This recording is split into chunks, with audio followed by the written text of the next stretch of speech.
Just wait for 5 more minutes.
Shamster? We start. Yeah. I request everyone to please share your video so we can have a look at you and then we can turn it off later.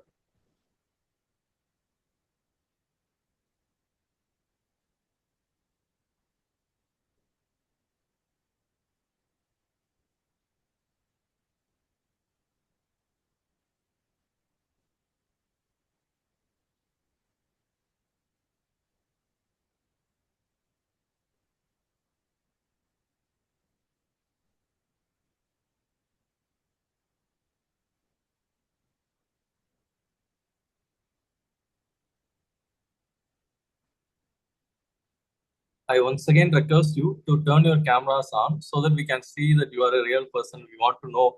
It will make us happy. We will feel happy that we are seeing with real, interacting with real people. Since we are virtual, we can know each other. Yeah.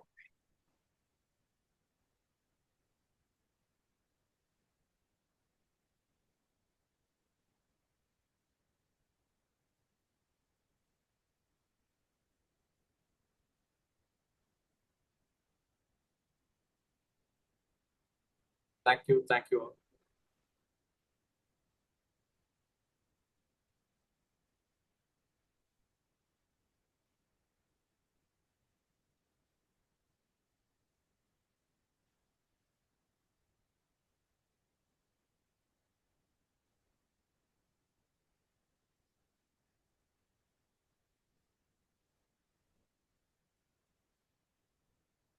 Start.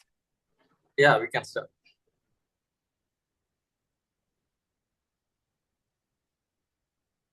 Yes. You can off your video camera.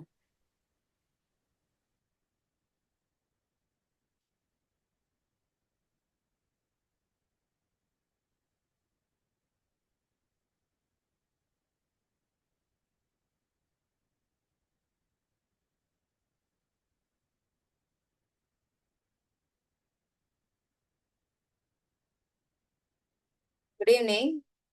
I welcome you all here for the free webinar from our Madurai School of Dentistry for your MDS NEET preparation.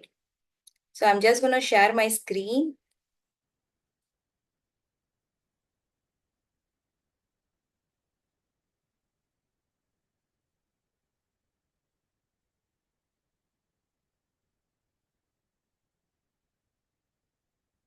I hope the screen is visible to everyone.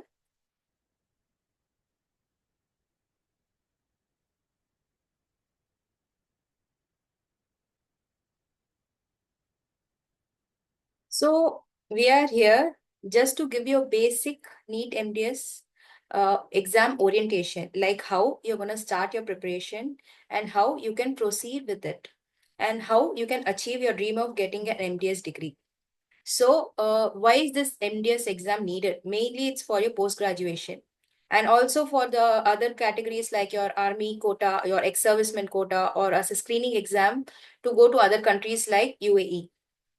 So it's just going to be a basic webinar, orientation webinar for you to start your preparation strategy for the NEET exam in the year 2026.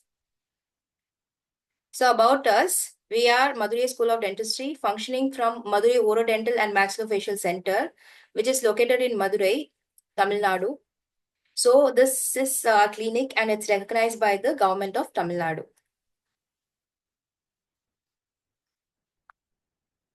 So about me, I'm the Director of Academics from Madurai School of Dentistry. I'm Dr. Dikshita Mehta. I have finished my degree in public health dentistry from GDC Chennai. I'm a clinician for past 9 years, a tutor, a researcher, and a biostatistician, all thanks to my degree in public health dentistry. So this is my NEET rank and the NEET marks. And I have written my exam in the year 2020. So it was completely COVID period and there were limited resources. And I have started preparing on my own.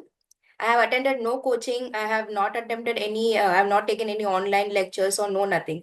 It was completely self-preparation and I have gone through that journey. So I know like where I have started and where I was lacking. And I'm just here to explain my, share you my experiences and knowledge. So that will help you to proceed further.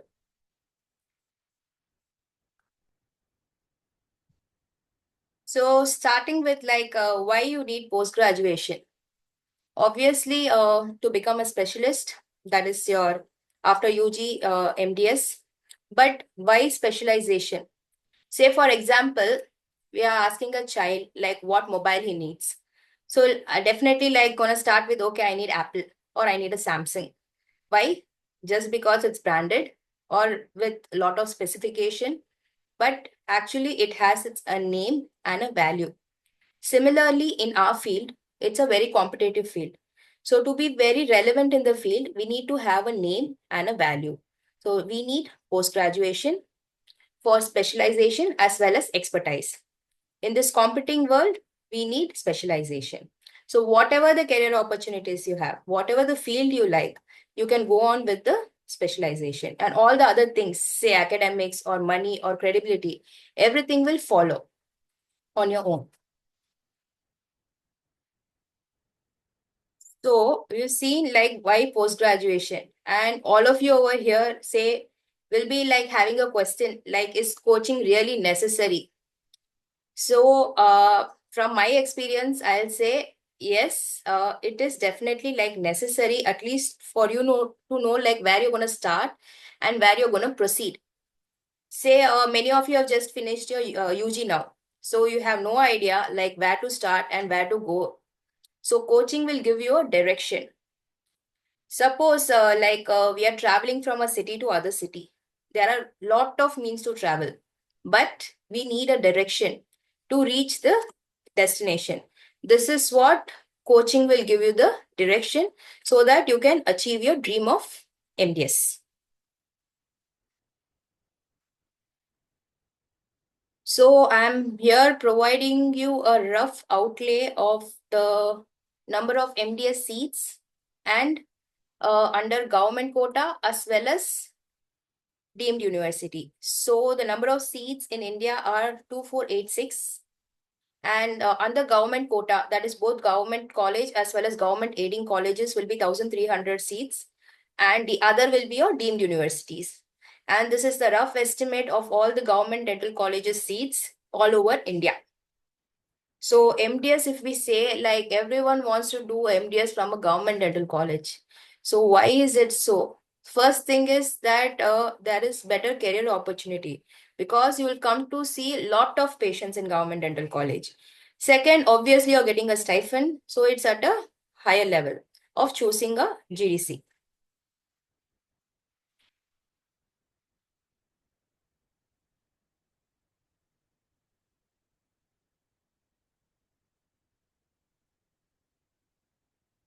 Providing you here with a basic question paper analysis, like how the question paper is framed and what is the weightage of like each subject, how much questions can be asked. So it's basically divided into two sections. First is basic science, and the next one will be your clinical subjects. So basic science in total, there will be like 90 to 100 questions, and the others will be from your clinical subjects. So the main thing over here will be like weightage is more for clinical subjects, but you need to focus more on basic science, because you would have just completed your UG, so you'll have a good knowledge of clinical subjects. And based on even on your practical knowledge, you can attempt the clinical subjects. But basic science subjects you'd have studied like long time back, so there will be no touch.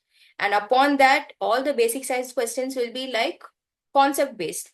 So if you know the theory, then only you can answer the question. Or else it will become very difficult for you to grasp the answer for all the basic science subjects. So my thing will be over here is that you will start with your basic science subjects and then go further towards your clinical subjects in your preparation strategy. So question paper is like it has around 240 questions and total marks are 960. It's +4 for all the correct answer and -1. So you have a negative marking over here. So here what it is like, if you don't know the answer, you can actually leave the question to avoid the negative marking. But suppose like when you're seeing a question and you can like eliminate two options, say I know the option is neither C or D, and if you can eliminate two options, then you're just left with A and B. So in such scenarios, you please attempt that question, because the probability of getting a correct answer will be much higher. So don't leave such questions. But in case where you have like no idea whether to what is the answer itself is, and in such cases, you can actually leave the question, there is no harm. But my experience, I'll say that when I wrote the exam, I actually attempted all the 240 questions, and around 70 questions were like wrong. So everything went to for -1. So it will actually reduce your marks. So it's upon you, your intuition. If you want, you can attempt everything, or else you can also leave the questions.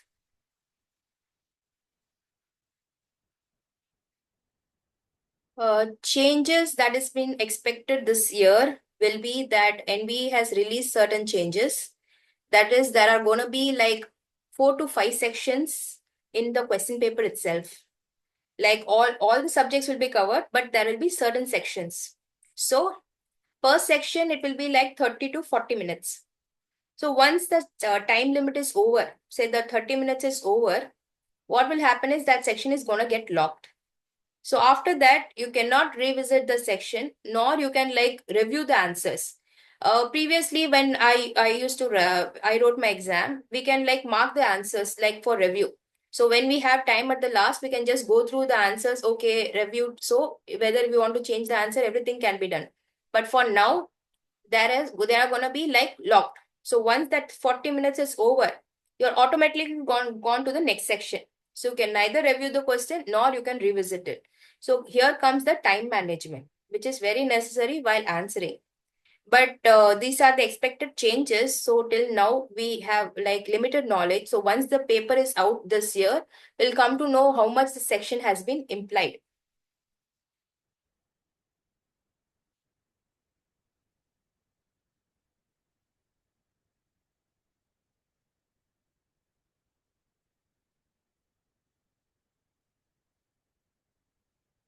So next, I've given you a basic syllabus like about the weightage and about all the questions that can be asked, like how much per subject there are questions. So you need to understand the syllabus and not waste too much time over a particular subject and give equal importance to all the subjects. And definitely what required here will be your own study notes. So try to make your own study notes, your own handwriting, which will be very useful for you to read at the last moment of revision. And next thing over here will be that you will have to be like gonna buy a Mosby dental dictionary, because that dental dictionary will be helpful for you to go through all the formulas and other reference values and all the diagrams at the last moment. So that will really be helpful. And next thing will be like Ready Reckoner books. It is actually available for dental indices, Chakravati. These books are like collaboration of your entire data, which will be just small parts. So you can actually read it before the like in the revision part and go on with your exam as such. Next, I'm gonna just provide you with a basic timeline, like how you can start your preparation starting from April till next April. Say you'll have 12 months. So here you can start with your basic science for the first 4 months, then proceed with your clinical subjects, and last 3 months you can keep it for revision purpose.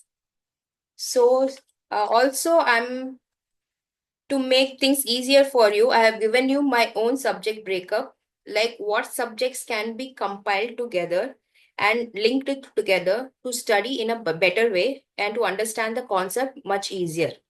So this will help you to like interlinking the subjects so that it will be like very useful for you to read together.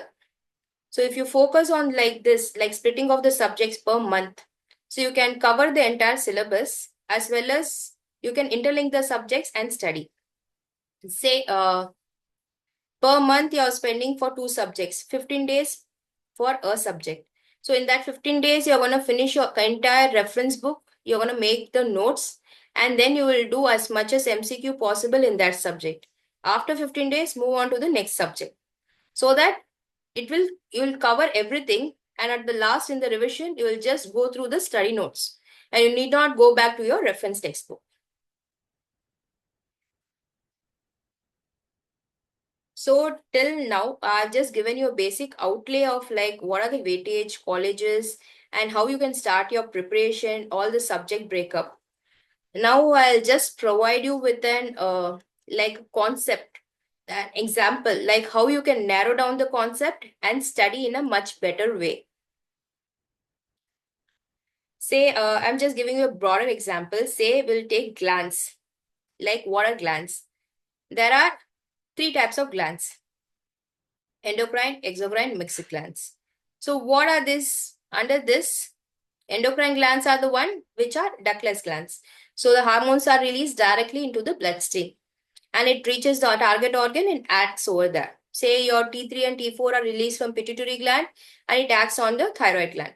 Whereas exocrine glands are the one which are duct glands. So the secretions are released directly onto the body surfaces, which will help you in other functions like digestion and salivary glands for your lubrication. So examples for this will be your salivary glands, your pancreatic secretions, and all the other things. Whereas the mixed glands are the one which will be both your endocrine as well as your exocrine glands.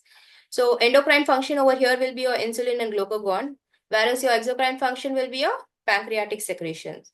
So when you understand the concept and you have gone to a broader concept, now you have to just cut down the concept and study. Say we've seen the glands, then we'll go in for salivary glands. So in salivary glands, it will be like parotid glands. So you're narrowing down the concept. That is from the top down approach. So you're just going down one by one so that as a whole, you'll understand the concept as such. So in parotid gland, as we all know, it's the largest gland and it has a fibrous capsule. It's crossed by a facial nerve. So what matters here most is your histology. That is, there are three types of ducts: intercalated ducts, striated ducts, and your excretory ducts. Intercalated ducts and striated ducts together are known as intralobular ducts, whereas the excretory ducts are your interlobular ducts. So these together form your excretory duct, and after which it forms this Stenson duct, which opens towards your opposite to your second molar in the oral cavity. Intercalated ducts are lined by simple cuboidal epithelium, whereas striated ducts are lined by simple columnar epithelium, and excretory ducts are lined by stratified columnar epithelium.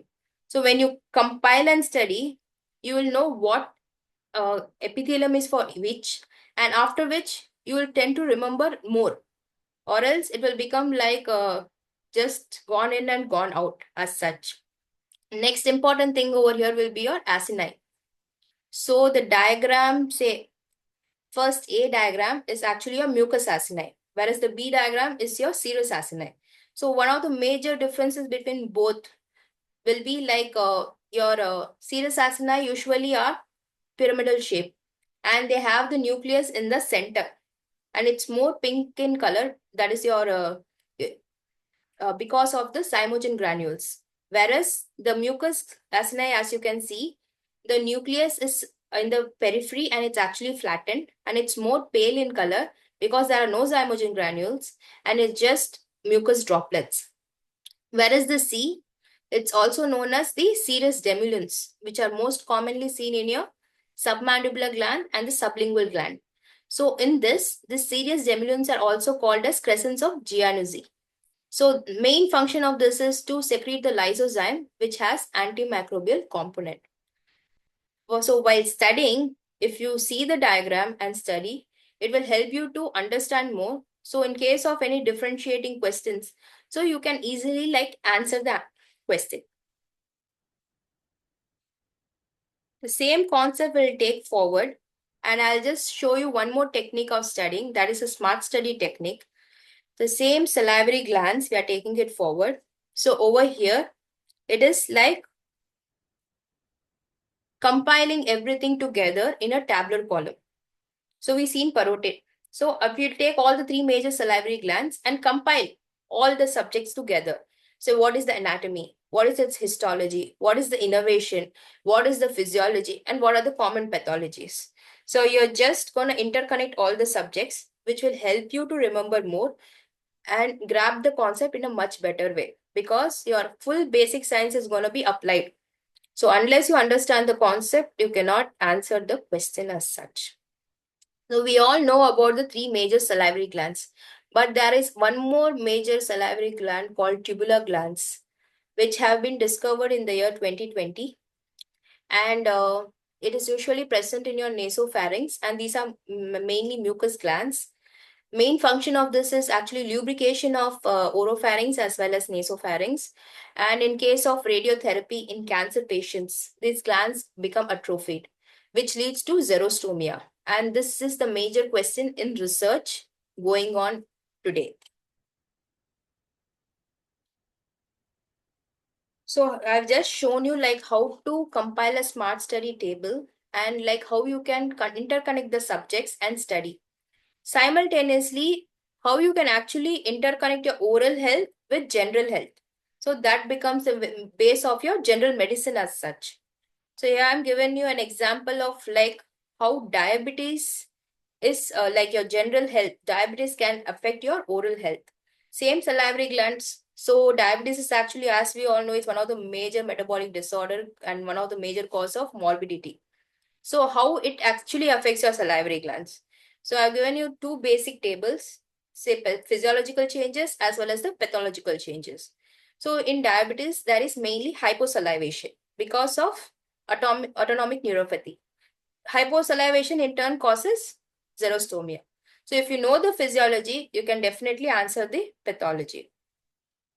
And as we know, there is increased blood glucose level in the bloodstream. So there is also increased glucose level in saliva, which causes lead to many infections. And similarly, this oral infection can cause the major cause of your periodontitis and all the other oral diseases. Other thing mainly seen over here is your silolithiasis. That is because of a calcium stone formation, and it's most common in your submandibular gland because of as the gland is to against the gravity, and the ducts are usually tortuous, and also because of high mucus content. Other pathology seen here will be a burning mouth syndrome, which is also most common in B5 deficiency. So this is how you're going to interconnect and study so that you can remember more and understand the concept rather than just mugging up. So till now, I've just given you a basic framework on how to start your preparation. Next, I'm just providing you with few questions so that you'll know how the questions are framed. Few questions I've just directly picked up, and a few questions I have prepared on my own to help you understand how the questions are. So if you know the answer, I will expect you to put it in the chat box so that we can just see how much you know. So which of the following structures do not pass through jugular foramen? If anyone knows, they can put it in the chat box. If you already start your preparation, definitely you will come to know the answers because it's very easy question.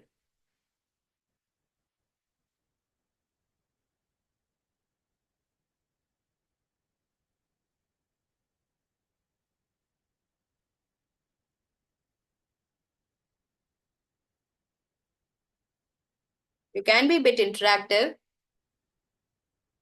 Does anyone know the answer for this?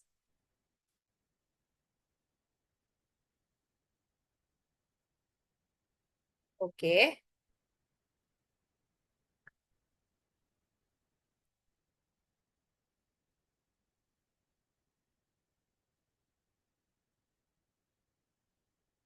The answer for this is actually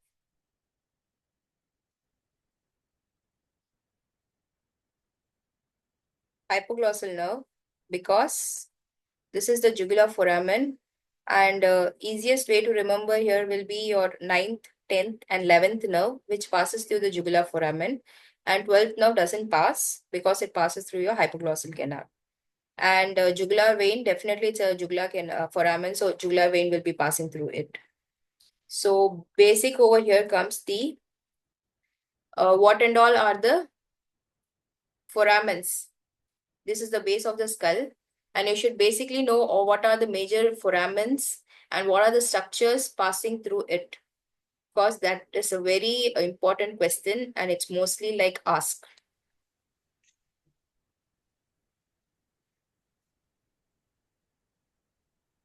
So here comes the next question.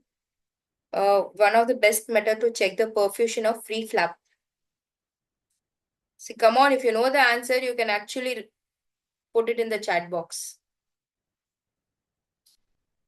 This question I have framed basically because even prick test is used to check the perfusion of free flap, but it is one of the unreliable method. So the thing over here is best method. So these are the certain words which you should not miss while answering the question. So what matters here most is to read the question very properly so that you can answer it properly. If you miss a certain word, you're going to get into a wrong answer.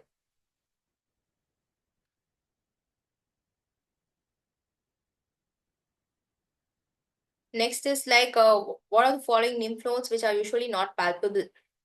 Here, the word which can be missed is not, and you will tend to answer like neck or axilla or whatever it is. So read the question properly, and which is not palpable. So the thing over here is abdomen, because in abdomen, the glands are located very deep, and it's usually not palpable even in infection. Whereas all the other things get on lymph nodes are very superficial, and on infection they become palpable.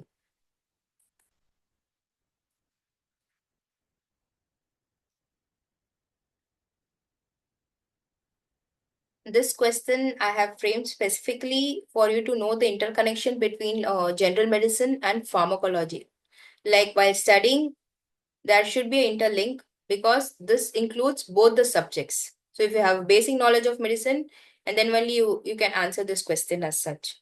So a 55-year-old male patient with a 5-year history of schizophrenia is actually taking trifluoroperazine, and he's having certain adverse reaction. So in such scenario, what will be the best pharmacological intervention? So here, what we have to note is there is a trifluoroperazine is being taken, and that is, what is that? It's actually a first generation antipsychotic drug. So that is causing the reaction. And what reaction it's causing? It's actually neuroleptic malignant syndrome. It is one of the adverse reaction of antipsychotic drug, because these are antipsychotic drugs are usually dopamine antagonist. So they're going to go block the dopamine receptors, which leads to the adverse reaction over a period of long time. So the treatment of choice over here will be a dopamine agonist. So if you can understand the concept, so it's dopamine antagonist. So if you know what are the dopamine agonists in this, you can easily answer the question. So dopamine agonist will be the bromocriptine, which is also an anticholinergic drug, which is used to reverse the adverse effects of antipsychotic drug because it's a dopamine agonist, and it will counteract the other dopamine blockade. So this is how you will actually link a medicine and a pharmacology to help you study and observe it more.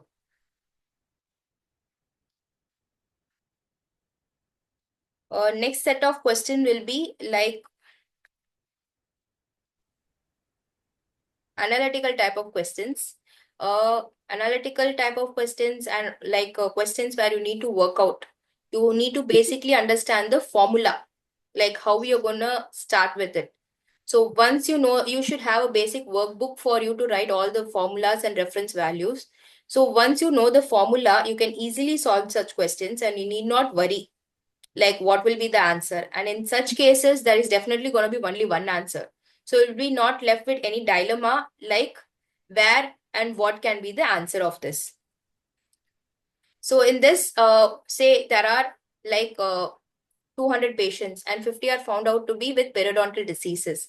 So what is the prevalence? So if you know the formula of prevalence, prevalence is nothing but the number of patients with disease by total number of patients. So you're going to divide 50 by 200. So you can easily get the answer of 25. So all this are just with formulas. If you know the formulas, you can work all the analyzing type of questions.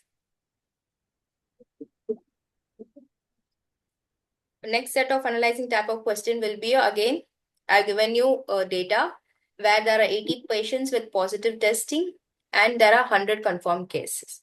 So what is the sensitivity? Sensitivity, if you know the formula, it's nothing but true positive by the total number of patients. So in case of true positive, 80 are the true positive cases. You're going to divide it by the total number, that is 100. So the answer here will be 80. All this is just formulas, and if you work through it, you will get only one answer, and that answer is going to be correct. Next set of question will be like image based questions. In your paper, in around 240 questions, around 10 to 15 questions will be image based. So such questions will be very easier to answer because see, there are 4 options. So if you can even eliminate a single option, with your clinical intuition, you can definitely answer image-based questions. So don't ever leave an image-based question. At least try to answer such questions. So just see this image. You can definitely say, even if you don't know the appliance, you can definitely say like it's not Frankel, it's not a Bionator. So if you're confused between Finblock and Herbst also, you can still arrive at the answer because seeing the how the appliance is actually framed. So the answer over here will be Finblock, and it's mostly used in your class 2 malocclusion. So if you're not seen the appliance also, but if you know the function, then also you can actually answer such questions. And the other image-based question mostly will be from like say histological diagrams, ortho and pedo appliances, instruments used in surgery, endo and prosto. These are like all favorite image-based questions. So while seeing your reference book, if you can even just flip the reference book and just have a look at the image, because all the images are usually taken from the reference book. So even while flipping, if you see the image, it will get stuck in your mind and it will become easier for you to answer such questions. So here next image question is this instrument. What is this? So by seeing at the option, you can definitely eliminate that it's not a bone file because it's long and serrated. It's definitely not osteotome because it has a mallet and chisel. So you'll come to a point that, okay, it can be a Lioranger or it can be a bone nibbler. But even if you're not seen the instrument in real and you know the specifications, you will know that bone nibbler is actually blunt ended. But the end here shown is actually sharp ended and it has serrations. So the answer over here will be a Lioranger. And it's one of the bone cutting instruments used in OMFS in all the osteotomic surgeries. So like such, you will be like able to answer the question. And if you know the basic theory and if you know the image, please go attempt such questions. Don't leave such questions. So just given you basic question framework and like how the questions can be framed and what are the different types of question, whether it be analyzing, whether it be image, or whether it be interlinking questions. So this is how usually the questions are framed. So next is this is just data of the reference textbooks for each subject, and you definitely have to see the reference textbook because images are also direct picked from it. And once you read the reference textbook, you'll have better knowledge of like how the concept is and how the questions can be framed. Just by practicing MCQs, it's not really going to solve, but you definitely need to go through your reference textbook. After finishing your reference textbook, you have to solve the MCQs. MCQ books have also provided you, Dental Pulse being the most favorite one because all previous year question papers have been added, and in that around 50 to 60% are direct pick from the MCQ books. So if you work out the MCQ books, you will know how the questions are actually framed, and you will have that flow of completing the like reading the question properly and understanding the concept also as such. So Dental Pulse is must. Other textbook, it's up to your choice. Like what and all you feel, you can go towards it. So we're just coming to the end of the session. So over here for the last, you need to prepare your own note. You definitely have to go in for a smart study technique. Prepare your own study plan and start it today. So it will help you achieve your dreams. So if any question or discussion and if you like to have it, you can put it in chat box. We'll answer it. And if not also, you can post it in the group. We'll help you with it.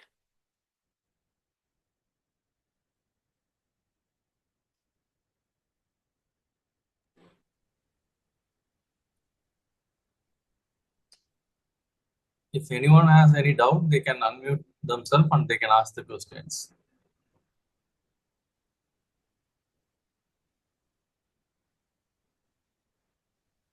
Ma'am, I have a doubt. Yeah. Ma'am, how to remember the year? This year, this author was found in this year. How to remember? Nice one actually. For myself, in my public health dentistry exam, I have written my own notes. From all the books, I've written the author, I've written the year, and I've also written what they have identified. So I have framed it for I'm myself. excited. But definitely you cannot remember everything. So what matters the most? Like say, who is the father of dentistry or who is the father of orthodontics? You're just going to focus on that. You cannot remember everything. And here actually they are not like going to ask you in your NEET MDS paper. Majority it will be author. Year very Okay. rarely. So you don't have to focus more on the year, but you definitely have to Okay. know the author name. So prepare your own notes. And if you need any help, I have my own notes. I could help you with it also. Yeah. Okay. Yeah. Please send your. Yeah.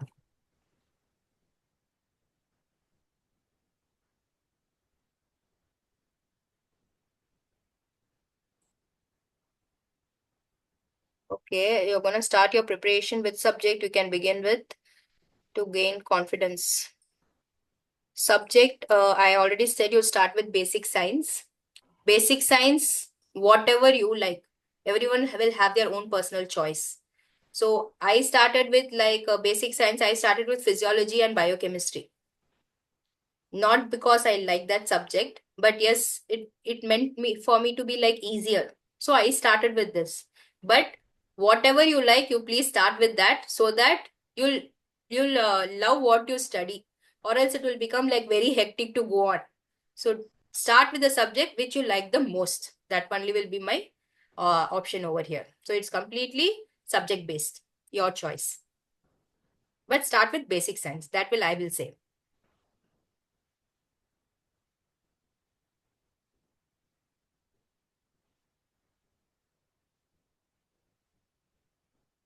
Which MDS PG to be taken? That so it depends mainly on your marks and your rank, obviously.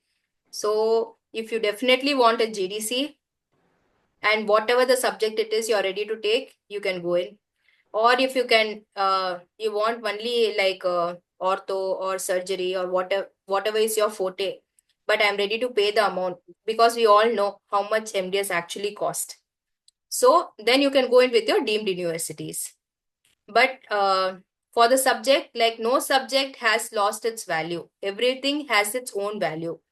Uh, Even public health dentistry, which I have done, definitely there are a lot of ventures. That is like you can become an epidemiologist, you can become a researcher, you can become a biostatistician, you can also go in with the scientist work in ICMR. But I'm here as a tutor because I like teaching, and clinician I'm definitely for past 9 years. So I can go on with like all the care, all the basic procedures. So if you don't have confidence in procedures, you can go in with clinical subjects. But if you like a subject, like I want to do oral path only, I like that subject, then please go with the subject. Everything is possible in whatever means we choose. So that is your choice, like what marks you get and what subject you choose. But if you need any guidance in choosing, we are there to help you.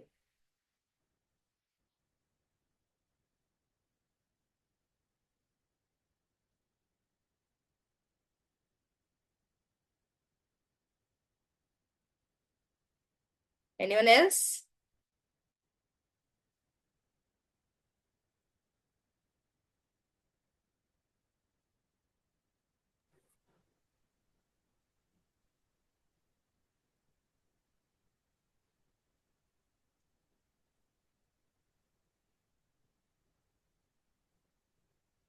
Okay, anyone have any other doubts?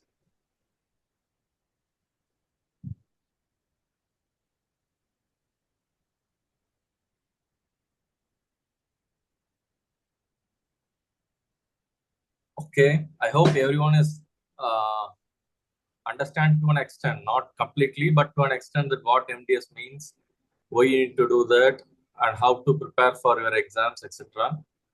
And I hope it was very useful for all of you. And it is our special venture to be with you because you 10 or 15 who joined today are very special to us. For others, we are giving this course as a 15% offer.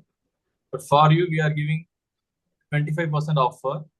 And we are ready to guide you even in not just for exams, but in a career wise. So we will all be interacting with our WhatsApp group or wherever we can able to connect with each other. So spread the word, and I hope you enjoyed this program very much. Thank you.